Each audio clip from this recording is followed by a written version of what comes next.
Hello everyone, welcome to Lukmaan IAS. Today we are going to have the Hindu newspaper analysis dated 1st of November 2023. In today's newspaper analysis, we have included a mapping topic. And this mapping topic will help you to, strengthen your understanding related to Northeast India. Apart from this, we have included those articles that are most important from the newspaper today. We have also included some questions of the prelims exam and a question for the mains exam. So let us start the discussion, and before that let us look at the articles, name of articles that we are going to cover. So these are the articles that we are going to discuss in today's newspaper analysis. Their relevance is mentioned according to the syllabus, so you can just download this PDF from the description of the YouTube video, and then you can go through this PDF, right? So that will help you to recall whatever is being taught in the classroom. Along with the page number is also mentioned over here. So now let us start the discussion with the mapping topic. So this is the mapping topic that we are going to discuss. It says Northeast India.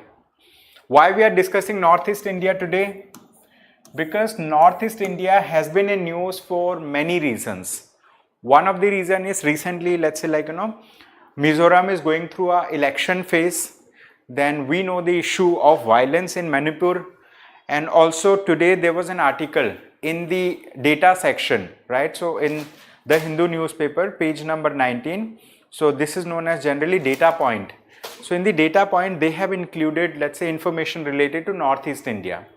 So that's why also it becomes important for all of us to understand how many states are there and where is the location of these states in Northeast India. This will strengthen your understanding related to the Northeast India, right? So when we talk about Northeast India, the main Northeast India, this particular portion, right, from here to here, this particular portion has how many states? 7 states. If we include Sikkim also as part of it, it becomes the 8th state of the Northeast India. So let us see these states one by one. The first state, this is Sikkim, okay, Sikkim, a very small state. But this state plays a very vital role for India. Why? Because this state shares border with a country over here. Name of this country is Bhutan. And there is a point, there is a junction, this particular junction. This point has been in news, right? This point has been in news. This is known as Doklam Plateau. Okay, this particular region is known as Doklam Plateau. Okay, it is known as Doklam Plateau. So this has been in news, Doklam Plateau. So that's why also it is important for us to understand where is it located. Then there is a point. This particular place from here to here, this place is known as Chicken's Neck. Okay, this particular place is known as, this region is known as Chicken's Neck. Why it is known as Chicken's Neck? It is because of its shape, right? And this is a very important region for us. Why? Because to the south of this we have Bangladesh. Okay, so this is the map of, let's say, Bangladesh. To the north of this particular place we have Bhutan. Okay, and the thing is, here we have Doklam Plateau, and through Doklam Plateau China has its access. So there are some Chinese territories also over here, right? Over here some Chinese territories are also there. So that's why Northeast India is a very important and strategic place for India, and India needs to safeguard its Northeast India from any aggression or incursion of the Chinese army, okay, of the Chinese liberation, they have a Chinese liberation army, I think. So that's the thing. So over here, this particular corridor, there is a small place, that acts as a corridor, and this corridor is known as Siliguri corridor. Okay, it is known as Siliguri corridor, and this Siliguri corridor is a part of West Bengal, of the state of West Bengal, right? So these are some additional places that are associated with the map of Northeast India. Now let us quickly go to the main part of Northeast India. If we talk about the northeastern portion, at the center of Northeast we have Assam. Assam is at the center of it, okay. So Assam has its border like this, okay. This is the present day Assam. Alright, this is the border of the present day Assam. So Assam is at the center. To the north we have Arunachal Pradesh, okay, Arunachal Pradesh. Then we have Nagaland, Manipur, Mizoram, okay. Arunachal Pradesh, Nagaland, Manipur, Mizoram. Then we have, after Mizoram, we have Tripura and Meghalaya, okay. So this is the map of Tripura over here, and this is the location of Meghalaya. So if we count the number of states, number 1 is Assam, number 2 is Arunachal Pradesh, number 3 Nagaland, number 4 Manipur, number 5 Mizoram, number 6 Tripura, number 7 Meghalaya.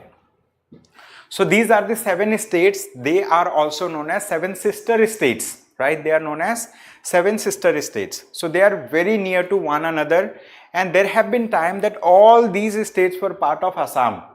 They were part of Ahom kingdom, right, earlier. So that's the thing. So these are 7 states. Apart from this, we have one more state over here, Sikkim, right? In all together, if we include this part also, there are 8 states. But apart from this, these regions are also important that I have discussed. The Chicken Snack, Siliguri Corridor, the Doklam Plateau, right? That's the thing. So having understood this, now let us understand about the first article of the day. This article talks about ethics, parliamentary conduct and the Indian MP, right? So we are going to understand about this article. Name of the topic: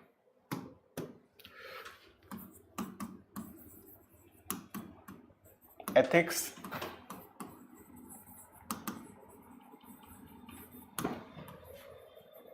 parliamentary conduct and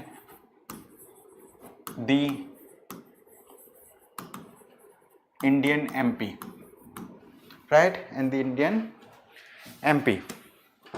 So this topic that we are understanding, this topic is very important for GS paper 2 of the mains exam, okay. It's very important for GS paper 2 of the mains exam.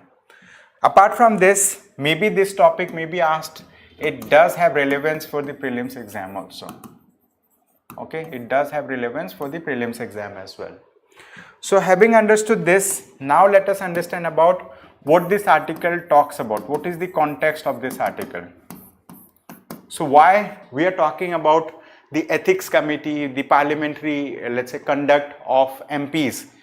MP means member of parliament, okay. MP means we are talking about member of parliament.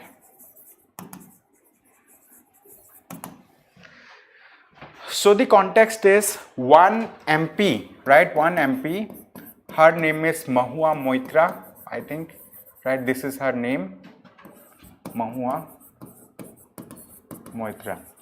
So this MP has been in news. Why it has been in news?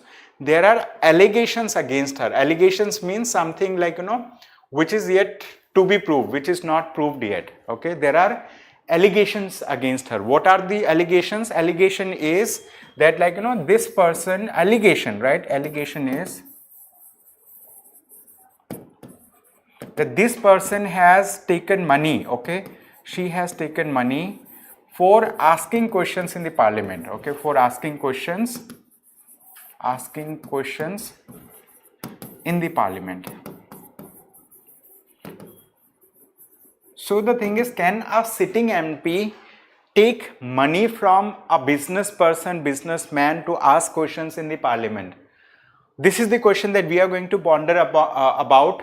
So good evening, Vijay Lal, thank you so much for joining, right? So this is the question that we are going to deal with, and through this article we are going to discuss about some committees of the parliament. What are the committees we are going to discuss about?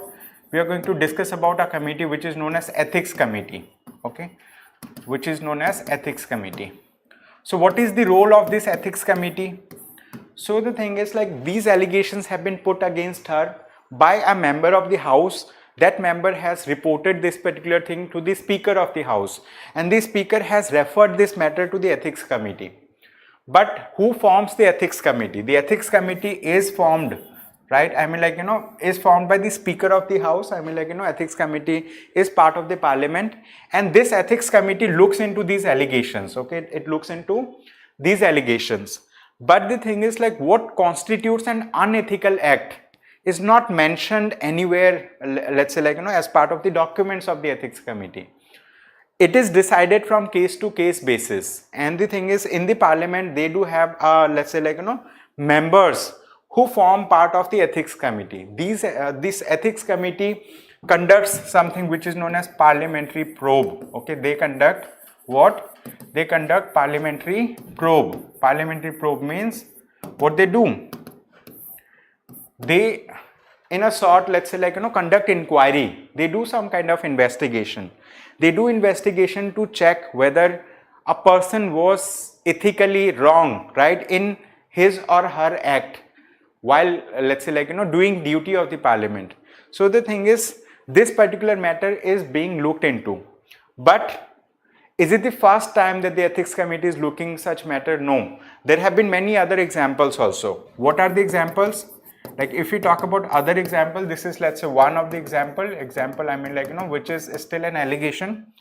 Other example is, like, there was a person who was on a parliamentary tour, okay? That person was on a parliamentary tour, and in that parliamentary tour he has taken a woman along with him, and he has said this woman is his wife, okay? He said that this woman is his wife, but later, let's say, it was reported and later it was found that this woman is not the wife of the parliament, okay? A parliamentarian is not the wife of the parliamentarian. So a kind of, in this case, I mean, like, ethics committee looked into it, and there is another committee also which is known as, let's say, the committee of privileges, okay? There is another committee which is known as committee on privileges, okay? Committee on privileges. This committee on privileges, let's say, is a higher level committee as compared to ethics committee. So wherever a serious allegation is put against an MP, a sitting MP of the parliament, right? So serious allegations are referred to the committee on privileges. Means, like, if a member of the parliament is breaching the privilege that he or she has received by being a parliamentarian. Because, like, if we talk about the Parliament of India, these members, these MPs have complete freedom of, let's say, speech and expression inside the parliament. They can speak anything, right, inside the parliament, but the thing is, like, this particular thing will not attract any legal action. However, the presiding officer of the house, in case of Lok Sabha, the presiding officer is the speaker. In case of Rajya Sabha, it is the, let's say, like, you know, the deputy, like this, I mean, like, you know, we do have Vice President of India. So the Vice President of India, in case of Rajya Sabha, in case of Lok Sabha, the speaker. So they may take action against that particular member, right? But the thing is, like, it largely does not attract any kind of, let's say, judicial oversight into that particular thing, okay? So when we talk about committee on privileges, it is a higher level committee. It is set up for serious allegations against, okay, serious allegations against MPs, against member of parliament. But the thing is, this committee on privileges looks into many things within the parliament. So they conduct inquiry within the parliament. If in case something that is related to monetary measures, like allegations of, let's say, like, you know, taking money for asking questions like that, in that case they may require some investigating agencies also to investigate this case. Like, those investigating agencies may be appointed by the central government, right, to investigate against those cases. So the thing is, like, these matters are put before this particular committee in detail, the allegations, the, let's say, documents that support that allegation and all. And after then, the person on whom these allegations are made, that person may represent himself or herself through a lawyer, right? And also that person can get the witnesses cross-examined, Okay, those witnesses who are putting allegations and also they can be cross-examined also. That's the thing. So that's how these two committees work in the parliament. The ethics committee is, we would say, like, it's not that serious committee. I mean, in case of serious things, serious offenses, committee on privileges may look into this thing. So in this article that has been discussed, and the thing is, this is not the first case. There have been other cases also. So there was an instance, for example, if I talk about an example, 10 MPs, right? There was a sting operation, right? And a sting operation was conducted. And sting operation was conducted against whom? Against 10 MPs by a news outlet. And all these MPs, I mean, like, have been expelled from the parliament. Not only they have been expelled, I mean, like, still investigation is going on against those MPs. Okay, investigation is going on against those MPs. That's the thing. So when we talk about the Parliament of India, the Parliament of India is a kind of institution that has maintained its credibility. It has maintained its credibility for having taken action against those people who are found guilty, and also for regulating the business of the government, for regulating the, I mean, like, affairs of the house. That's the thing. So here they have given another example. What example? There was another example where they have mentioned about a person, H.G. Mudgal, okay, 1951 case. Okay, it's a case that pertains to H.G. Mudgal in 1951. What has happened in 1951? In this case, an MP of the Provisional Parliament was found guilty of promoting the interest of business association in return for financial benefits by putting questions up and moving amendments to a bill which affected the interest of that business. A special committee of the House found that his conduct was derogatory to the dignity of the House and inconsistent with the standards of the Parliament, right? Standards which Parliament is entitled to expect of its members. But this person, I mean, like, it was found that this person has done something which is derogatory to the standard of the House, and also this person has finally resigned, right? Otherwise the House might have, let's say, like, might have expelled him from this particular thing. So this was in news, right? So in 1951 it has happened. There is another example also. There is another example, right? What is that example? An MP, right? An MP, what he has done? He has gone on a foreign trip. Okay, he has gone on a foreign trip. In that foreign trip, this MP went along with a lady and a child. Okay, along with a lady and a child. So this MP has used the actual passports, okay, actual passports of his wife and children to take these two people, right? To take these two people along with him. So the thing is, like, it amounts to the violation of the Passports Act. Okay, it amounts to the violation of Passports Act. That's the thing. It amounts to the violation of Passports Act. So this MP has also been, right, also been charged of the offense that he has committed, and that person has been, I think in this article they have mentioned that MP took along women and a boy on a foreign tour using passport of his wife and son. This was treated as a serious case as it involved the violation of the Passport Act. This case was referred to a special inquiry committee which held him guilty of grave misconduct as well as contempt of the committee and recommended his expulsion. Okay, that's the thing. So this particular MP means, like, he was expelled. Okay, he was expelled. So expulsion happened for this particular MP. So there are different cases, but the thing is, like, if we talk about the Parliament of India, both the houses regulates the way that its members conduct themselves.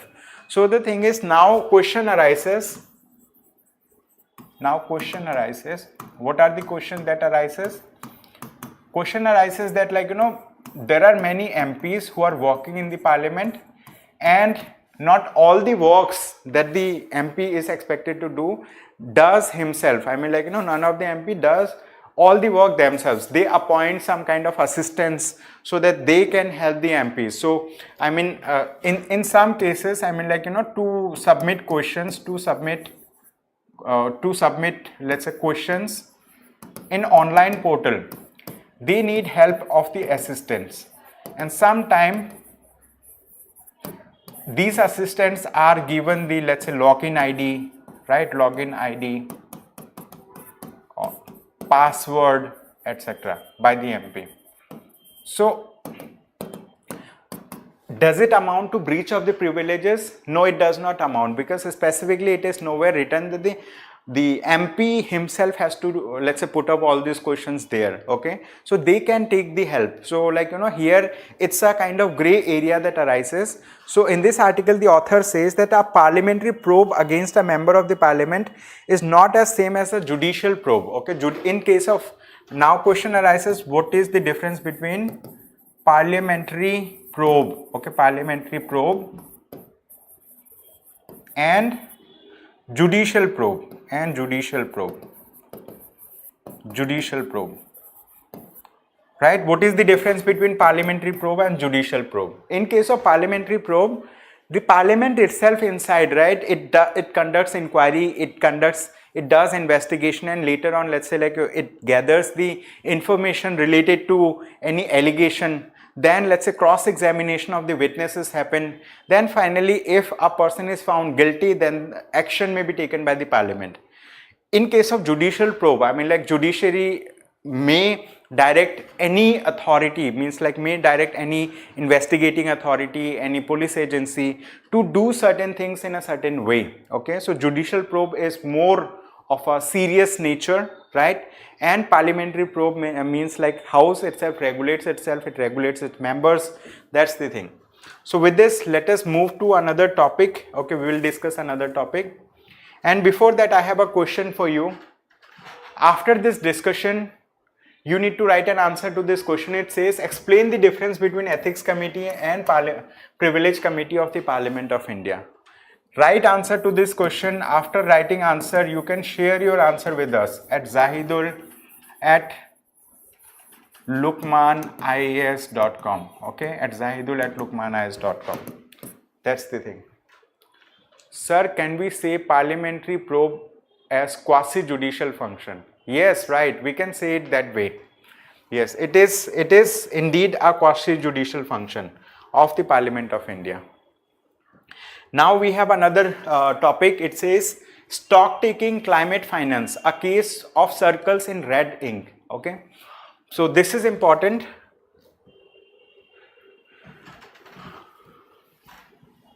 This is topic number 2. This topic is very, very important topic.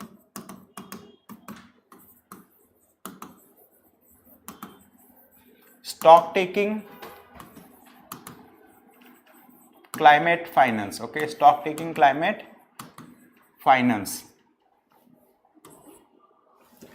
Stocktaking climate finance, a case of circles in red ink.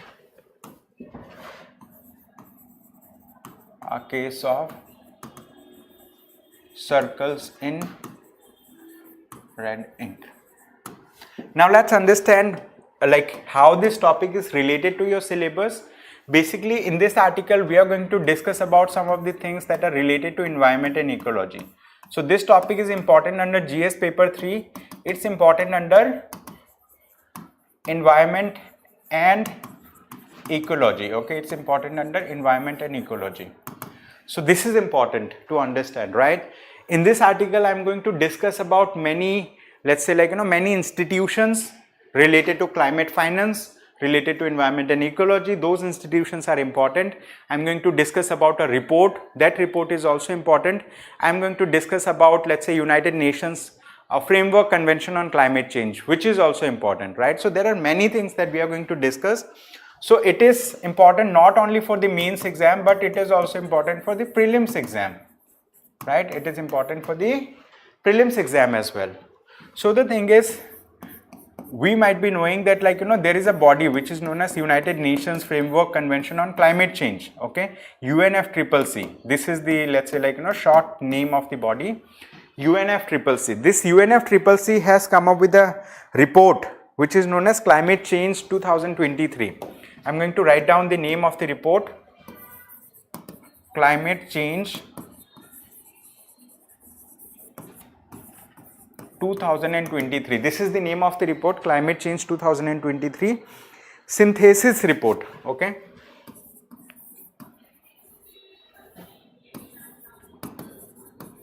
Synthesis report. Why this report is important? Because this particular report will be placed, right? This particular report will be placed on 28th Conference of Parties, okay, COP. This is known as Conference of Parties to the United Nations Framework Convention on Climate Change. And this 28th Conference of Party is going to happen where? In Dubai, okay, it's going to happen in Dubai. It's going to start in the month of November, late November, and it will be till 12th of December, right? November to December 2023. So, United Nations Framework Convention on Climate Change, it's going to have its 28th Conference of Parties recently in Dubai. So, this assumes significance, this assumes importance. Why it assumes significance and importance? Because, like, earlier also in one of the COPs, one of the Conference of Parties to this United Nations Framework Convention on Climate Change, people have, let's say, like, people have signed what? People have signed something which is known as Paris Agreement, okay, Paris Agreement on Climate Change. So that was Paris Agreement on Climate Change, right? Paris Agreement on Climate Change. Why this Paris Agreement on Climate Change is so important? Because in the Paris Agreement on Climate Change, the different countries, right, came together. They have adopted some targets. They have adopted some target to reduce the climate change. What do we mean by climate change? Basically, like, if I want to make you understand about climate change,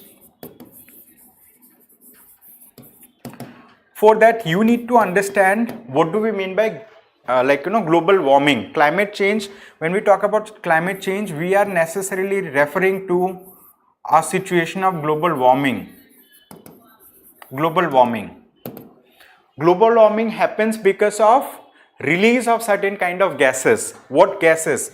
For example, if we release carbon dioxide is the, single most largest contributor to global warming, carbon dioxide.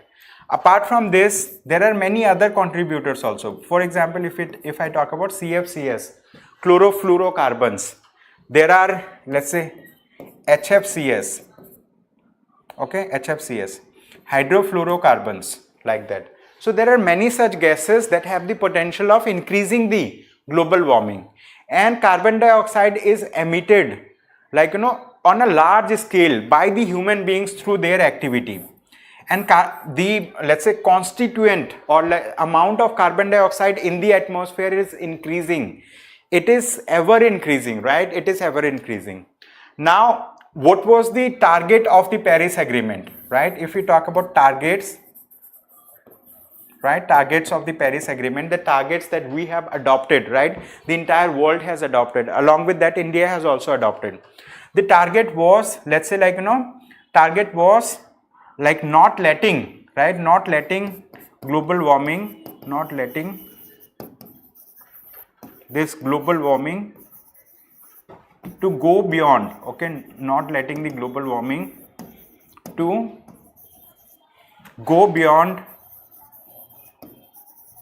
1.5 degrees centigrade, right, 1.5 degrees centigrade as compared to what? As compared to pre-industrial level, as compared to pre-industrial level.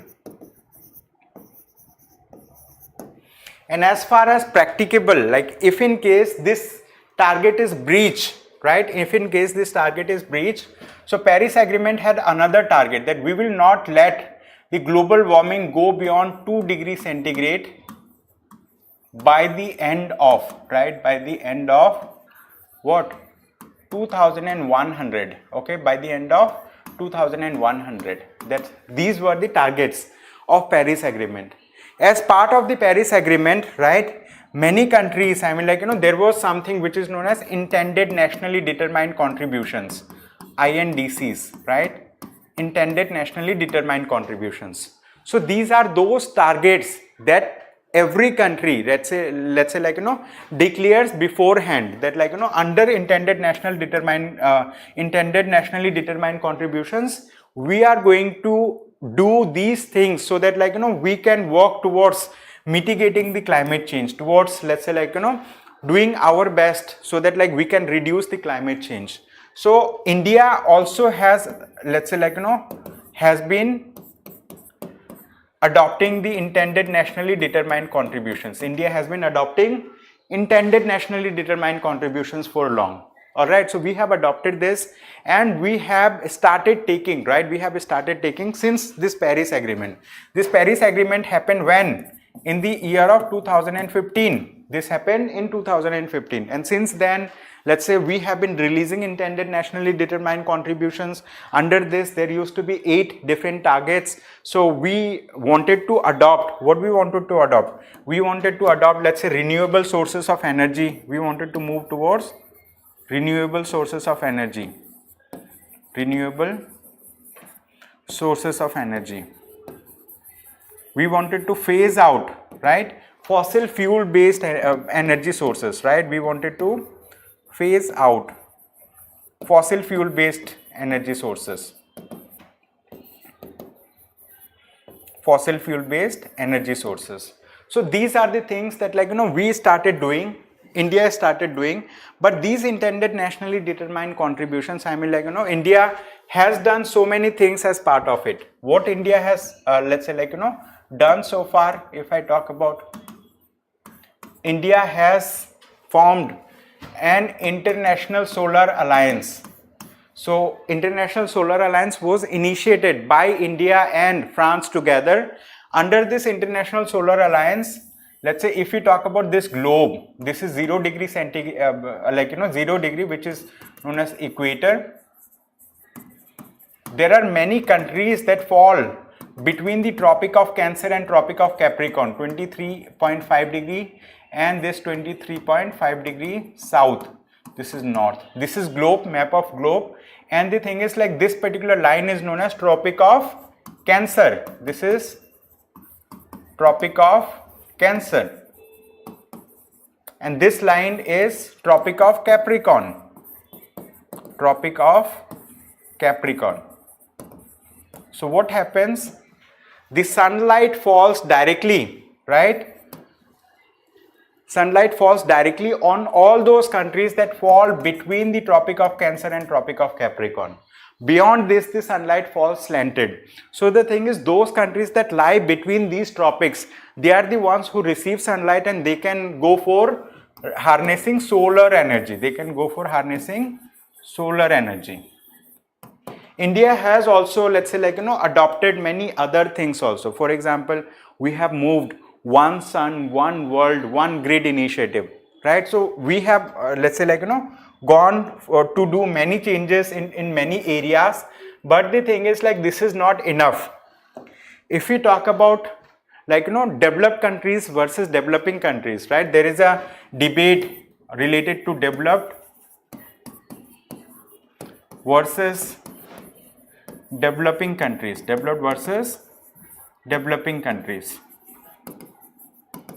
right? For your understanding, I am going to mention another thing. Those countries that are developed, they are also known as global north. Okay, they form part of global north. It's a concept. And those countries that are developing or underdeveloped, right, that are, let's say, developing, so they are known as part of global south. Global south. So India is also a part of global south, and India wants to head the global south in this regard. Now we want to head the global south in this regard, right? So, but the thing is, like, what about those countries who have achieved their development by polluting the environment? they do have, these developed countries have something which is known as historical responsibility. Okay, they have historical responsibility. Why historical responsibility? Because in achieving their own development, they have polluted the world. The world that we see now, I mean, like India being a very new nations, right? Very new nation that has, let's say, like, you know, got independent. It's been only 75 years, 76 years now that India became independent. And during this time, like, we have not done much industrialization. Most of the country, like if I talk about the USA, UK, if I talk about European Union, etc. So they have polluted the environment for their development. So they have a historical responsibility, and as part of the Paris Agreement, these countries, right, these countries have pledged that they are going to support the cause of the developing country by contributing $100 billion per year, right, $100 billion per year. These countries have said, but they have just said it, they have not contributed $100 billion per year.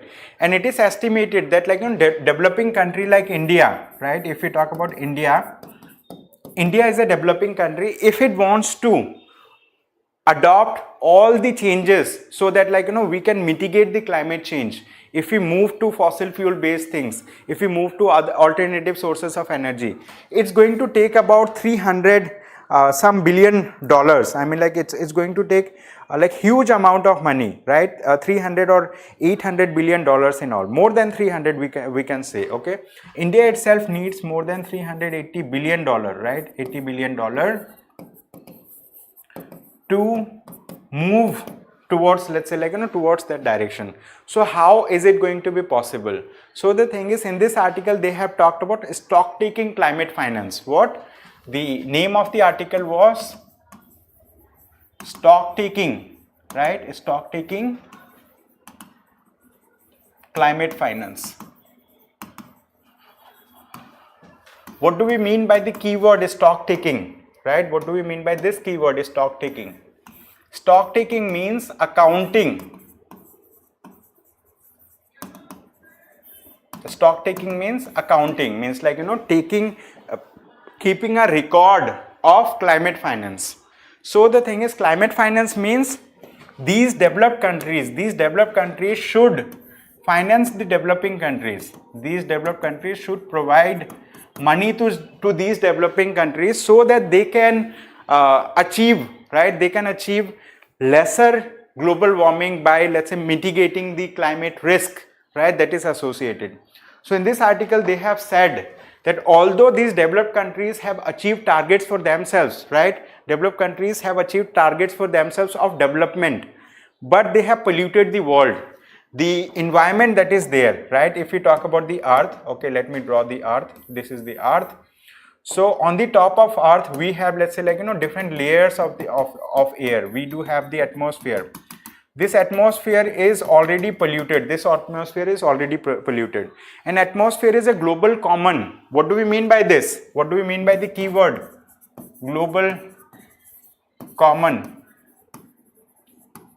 It simply means if we pollute the atmosphere, if we pollute the environment at one place, since the atmosphere is a connected thing, so this air flows to other places also, and that pollutes elsewhere, that pollutes other regions as well. So that's the thing. Okay, so, like, you know, even if we are not doing pollution, there can be other countries that are, let's say, recklessly doing the pollution. It's going to harm the environment, it's going to harm the atmosphere. So that's why all the countries are together worried about it. So the thing is, like, you know, these countries, these developed countries have taken a pledge.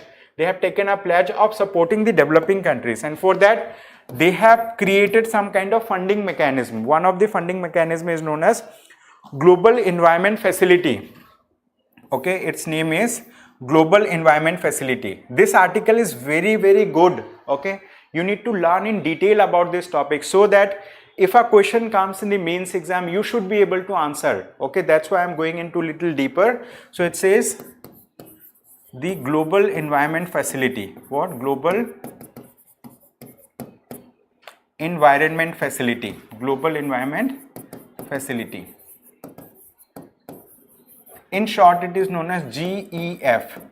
So this Global Environment Facility is a UNFCCC, okay, UNFCCC designated body, okay, it is a UNFCCC designated body. So it's a fund. Global Environment Facility is a fund. It's a UNFCCC designated body. So this fund, I mean, like, you know, the developed countries should contribute their money into the Global Environment Facility, and this Global Environment Facility will in turn support the developing countries, right? So this is the thing. Providing grant and concessional loans to developing countries is replenished every 4 years. A similar approach has been borrowed into the Green Climate Fund, okay, developed by the developed countries to mobilize finance, okay. So there was another similar thing which is known as Green Climate Fund, okay, it is known as Green Climate Fund. So these funding mechanisms have been developed, but not much funding has moved from the developed countries to the developing country. So the thing is, like, you know, here in this article the author says that the developed world needs to mirror the move seen in 2009-10 to save the global financial system by replacing a strong political will, by displaying a strong political will and urgency once again to safeguard the atmosphere, okay. So long back, I mean, like in 2009-10, the developed countries have come together. They have done something related to financing, right? But this time, so they have come together to finance a project of an international monetary fund. I mean, like, you know, to establish a fund. But the thing is, like, now the developed countries are not willing to invest their money into this, okay. So the thing is, now the author says that developed countries need to prioritize, right? They need to prioritize their let's say, like, commitment towards the climate change. So this is going to make the change, this is going to bring the change. So with this, like, we will move to another article. This article says the silent annexation of West Bank, right? Silent annexation of West Bank. So this topic, I mean, like, yesterday I had taken a detailed editorial discussion class, right? So in that class I have discussed about the Israel-Palestine issue.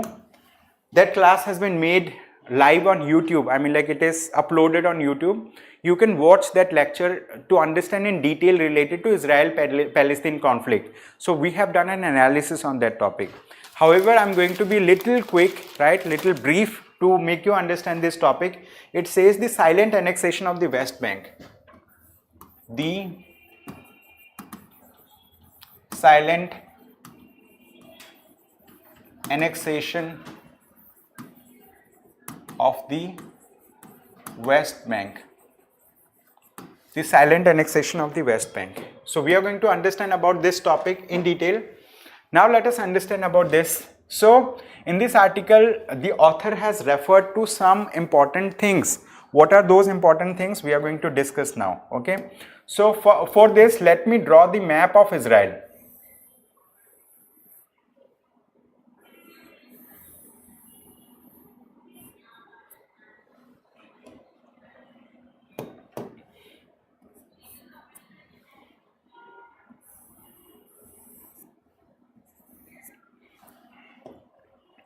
So this particular region is Israel, okay. So this particular region is Israel. This is Israel.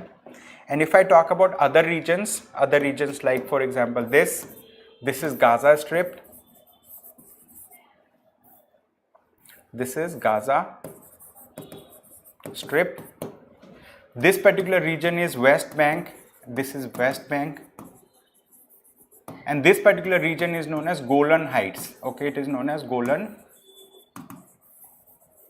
Heights.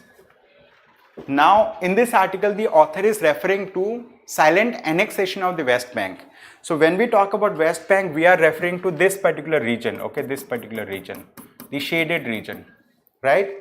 So here the conflict that is happening, the conflict like the Hamas Israel conflict that is happening, okay, Hamas Israel conflict that is happening, or the war that is happening.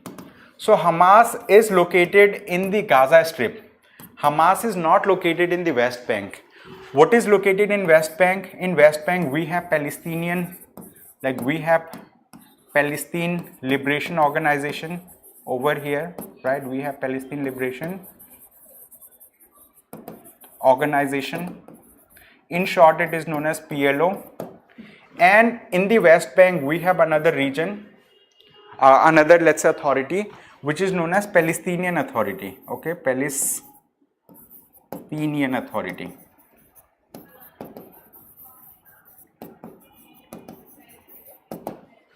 Now, in this article, the author has mentioned that silent annexation of the West Bank.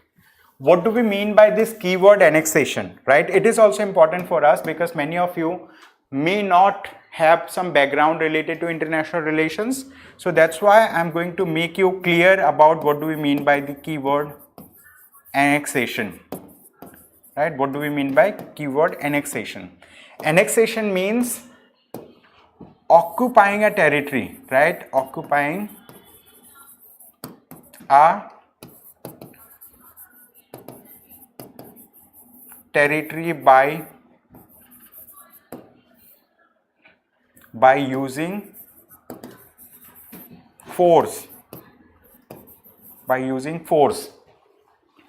and this also means like annexation is also associated with mass exodus of people.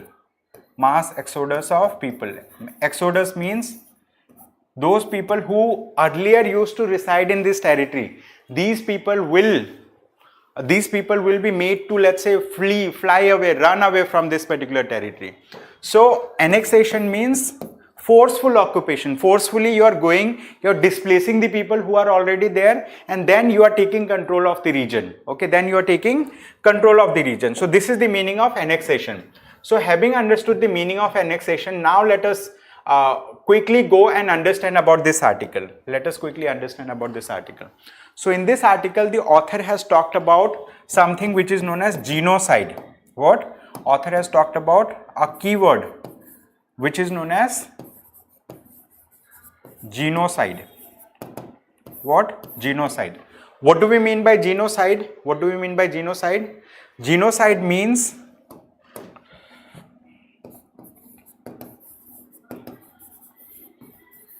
killing of people in, let's say, in mass. In mass means killing of huge number of people. Why people do genocide? Maybe because of racial issues, maybe because of religion, or maybe because of political, let's say, alignment of the person. So these are the reasons for which, let's say, people may go for genocide. But the thing is, like, this genocide, the term genocide that we are talking about, this is totally prohibited. This genocide is totally prohibited under international law. Okay, this is totally prohibited under international law. In international law, this is totally prohibited in international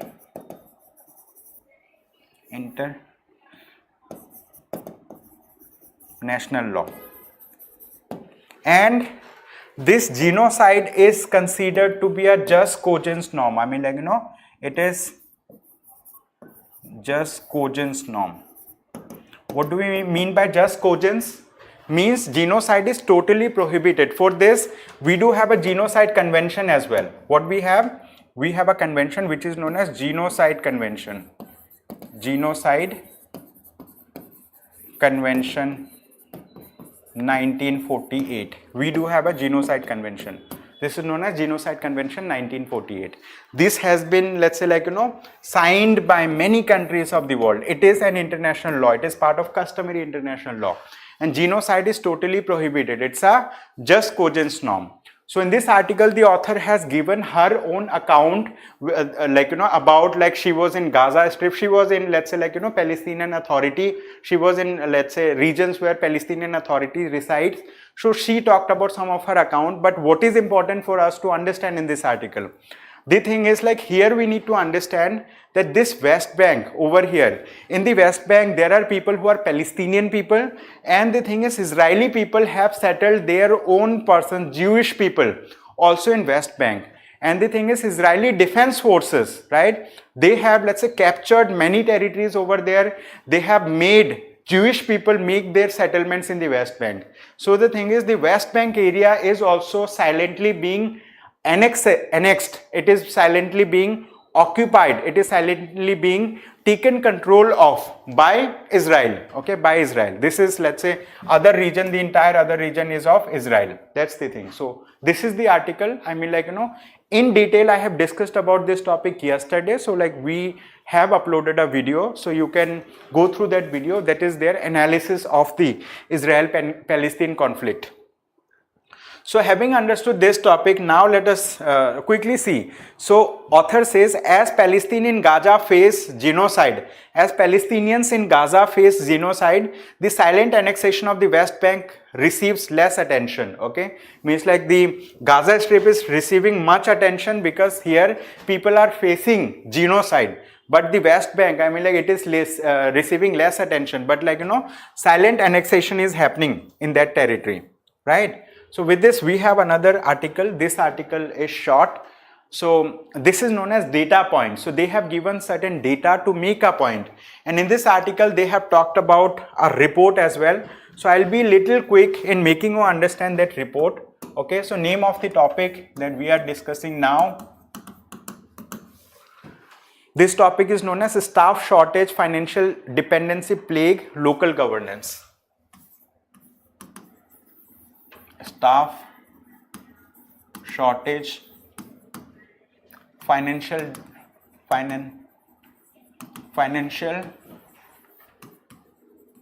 dependency,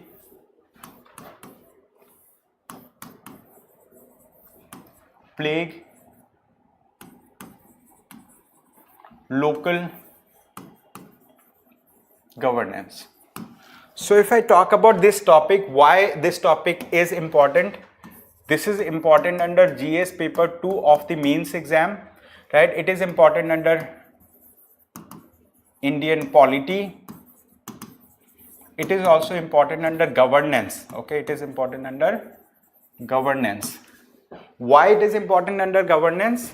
If we talk about the 74th Constitutional Amendment Act, okay, if we talk about 74th Constitutional Amendment Act, so according to this act, they have talked about, let's say, strengthening the local governance at municipality, right, in the cities and all. So 73rd Constitutional Amendment is related to Panchayati Raj, Panchayats. 74th is related to, let's say, like, this, like, strengthening the local governance in the cities at city level.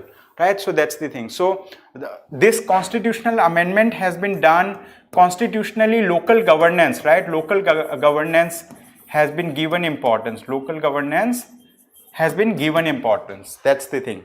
But the thing is, in this article, they have talked about a report. I'm going to write that report. It is known as Annual Survey of India's City Systems. Okay. Name of the report is Annual Survey of India's City System. Annual Survey of India's City Systems.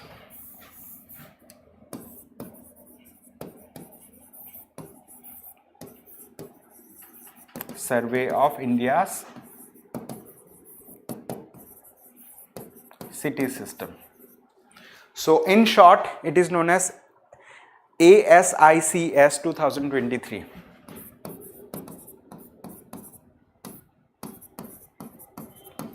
This is important. Name of this report is important. You need to remember name of this report. This report has been brought by a non-profit organization. It is known as Janagraha. Okay, and this is published by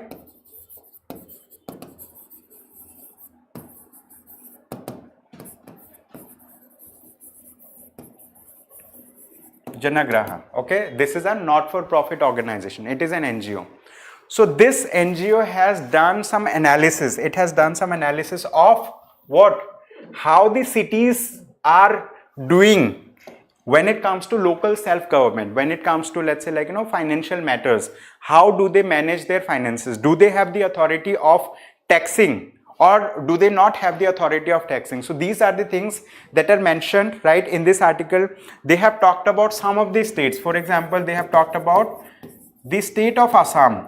So this state of Assam is the only state in India, right, is the only state in India where cities can levy the charges for them. Cities have been empowered fully, right, have been empowered fully to levy charges. Okay, they have been empowered fully to levy the taxes, and this state of Assam is the only, let's say, state. Apart from this, in this article they have also talked about some 5 more states, which is Bihar, Jharkhand, Odisha, Meghalaya and Rajasthan. Okay, what are those 5 states? 5 more states are also mentioned. I'm just talking about the crux of this article. These are Bihar, Jharkhand, Odisha. Okay, Bihar, Jharkhand, Odisha. Okay, Bihar, Jharkhand, Odisha. Bihar, Jharkhand, Odisha. Then it has also mentioned about Meghalaya and Rajasthan. Okay, Meghalaya and Rajasthan. So these are the 5 states where the, where cities have been empowered to some extent, and here cities can function well. But the thing is, in this article they have given certain data, and according to this they have, let's say, categorized cities. What they have done? They have categorized cities into 4 categories. What? 4 categories. So what are those 4 categories of cities? Number 1, the first category that I'm going to talk about.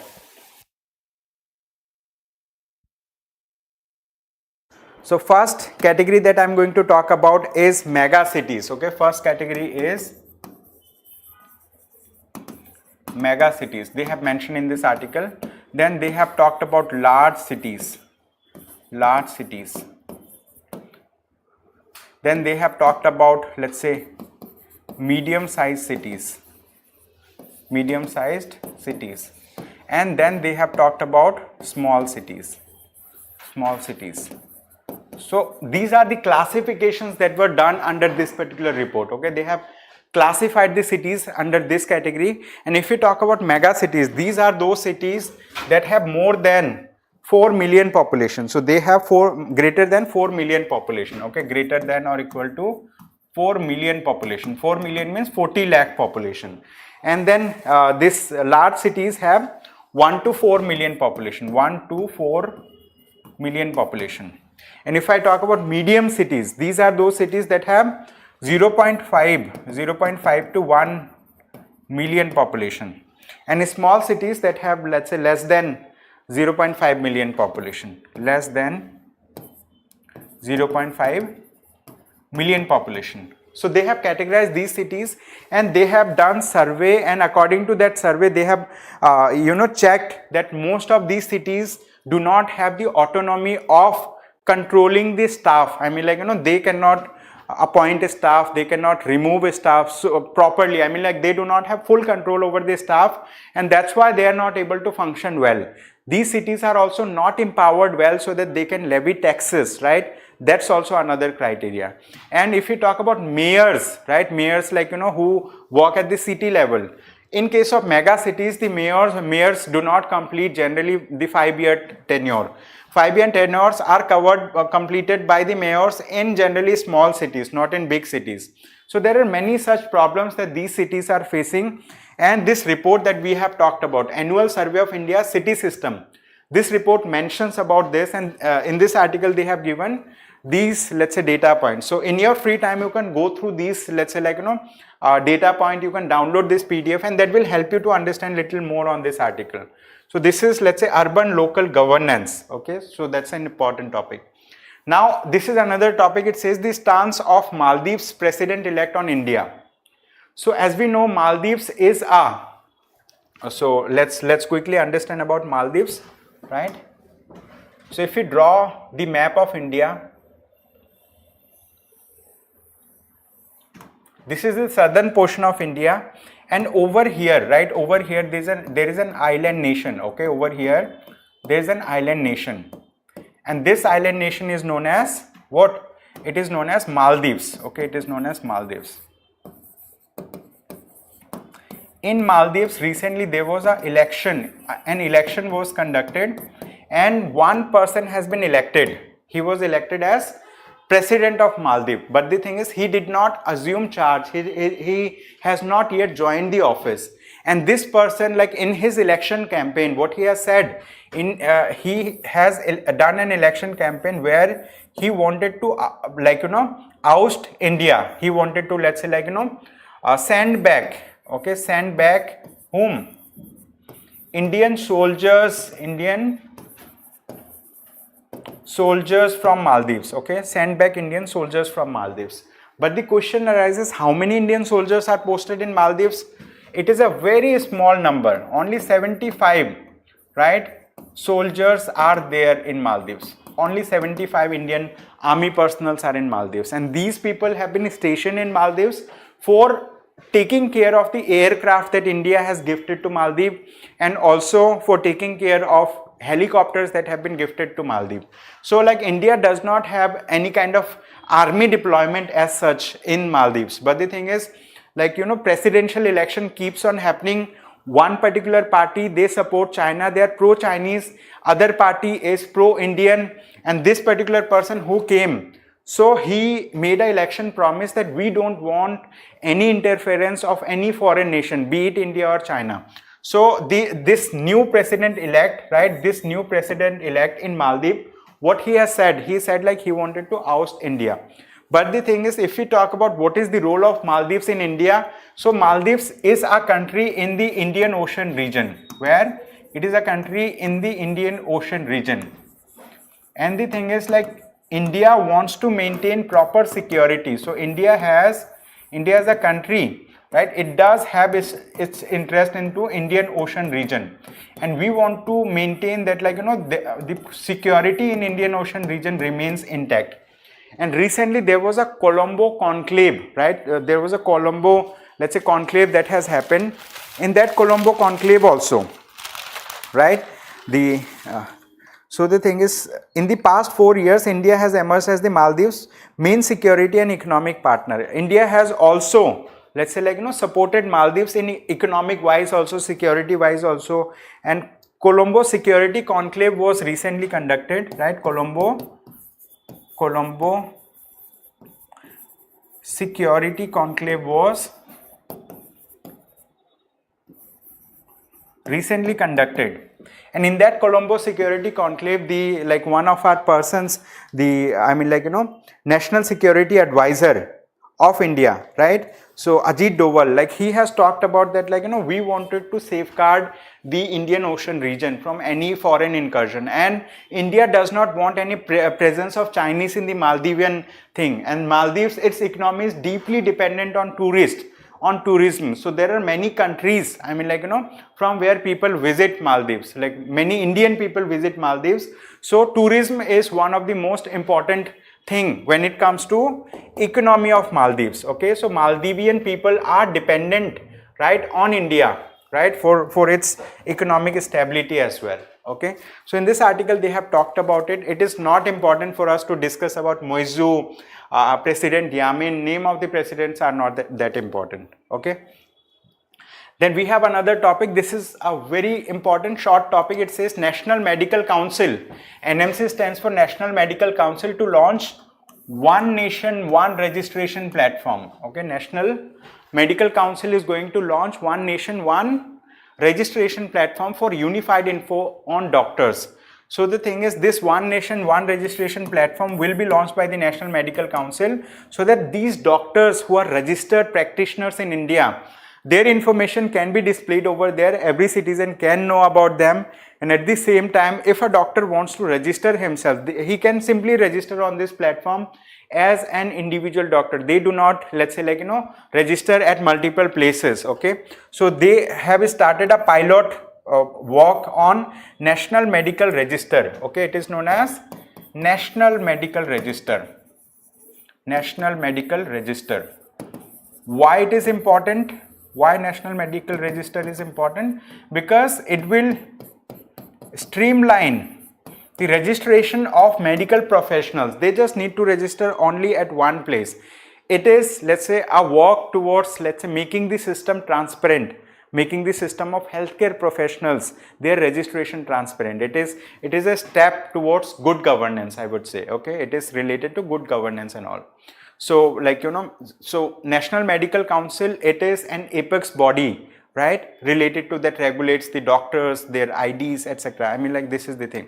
So in your free time, you can go through this article.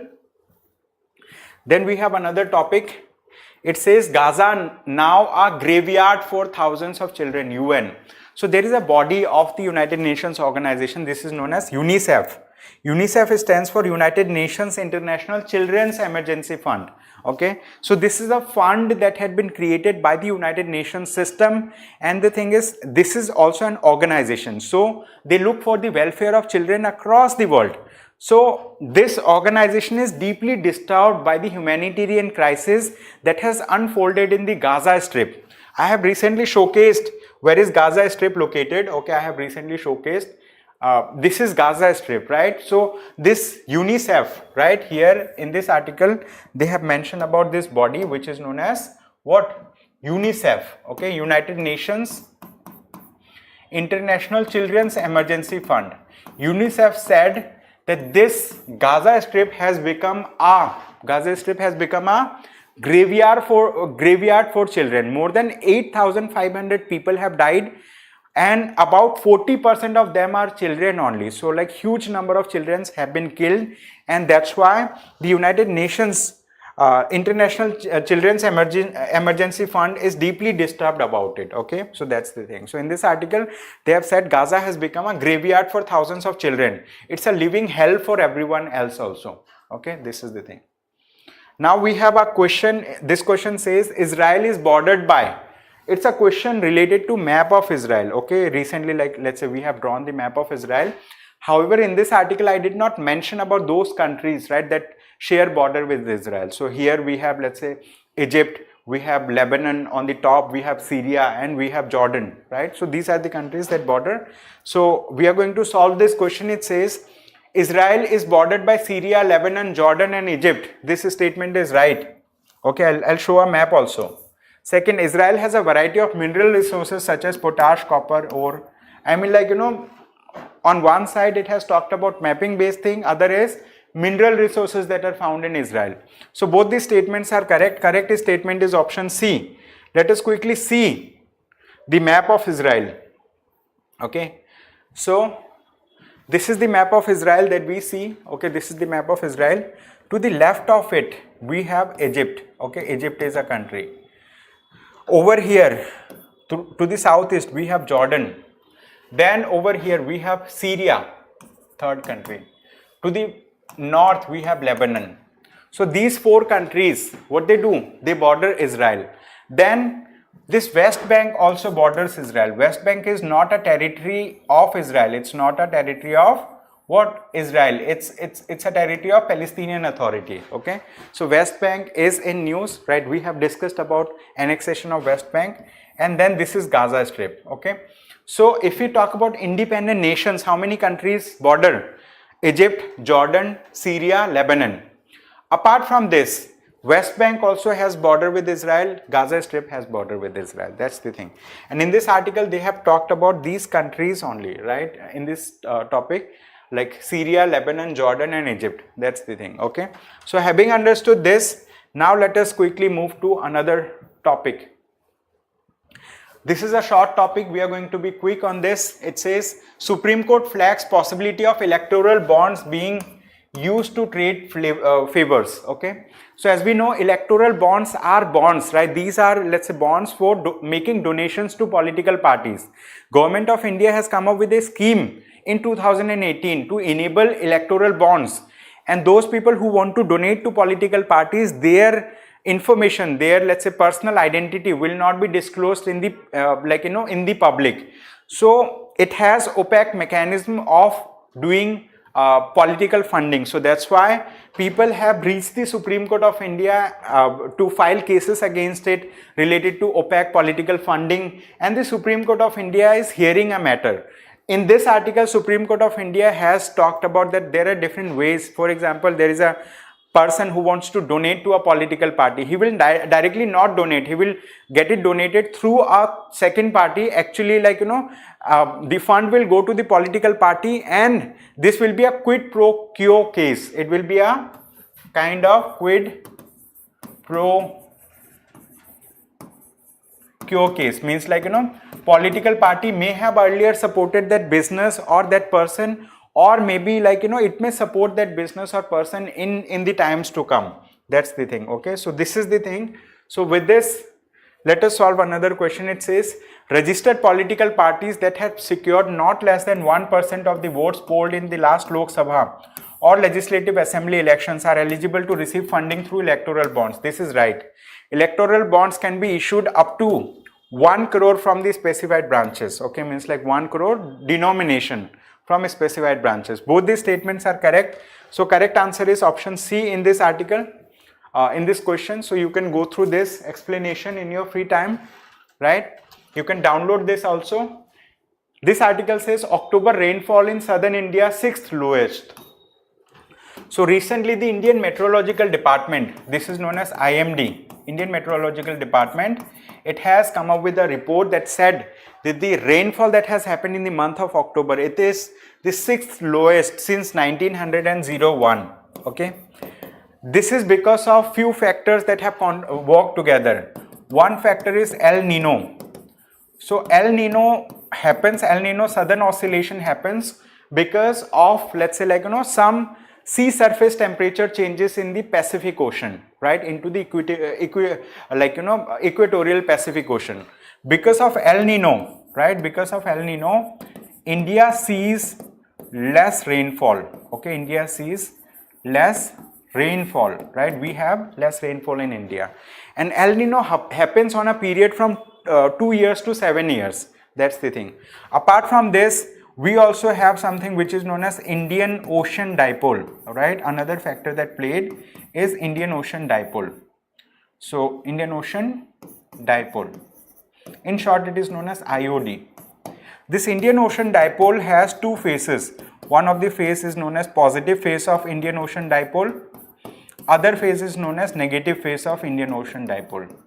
So when we have a positive phase of Indian Ocean Dipole, we have more rainfall, right? We have more rainfall in this case. When we have negative phase of Indian Ocean Dipole, we have lesser rainfall. Okay, we have lesser rainfall in that case. We have lesser rainfall. But presently what has happened, it has been witnessed that, like, we have a positive phase of Indian Ocean Dipole now, but like we have El Nino also, and these two factors together has led to lesser rainfall, right? Has led to lesser rainfall in Indian subcontinent. Okay, means because of El Nino we get less rainfall, and because of positive phase of Indian Ocean Dipole we get more rainfall, but combined together they have, let's say, lessened the rainfall. And there is an opposite phenomena to El Nino also, that is known as La Nina. La Nina. So this La Nina, when it happens, so it brings more rainfall to India. That's the thing. So in this article they have just mentioned about it. So that's all from my side for the day. Thank you so much everyone for attending today's session. I hope you have a good day ahead. Thank you.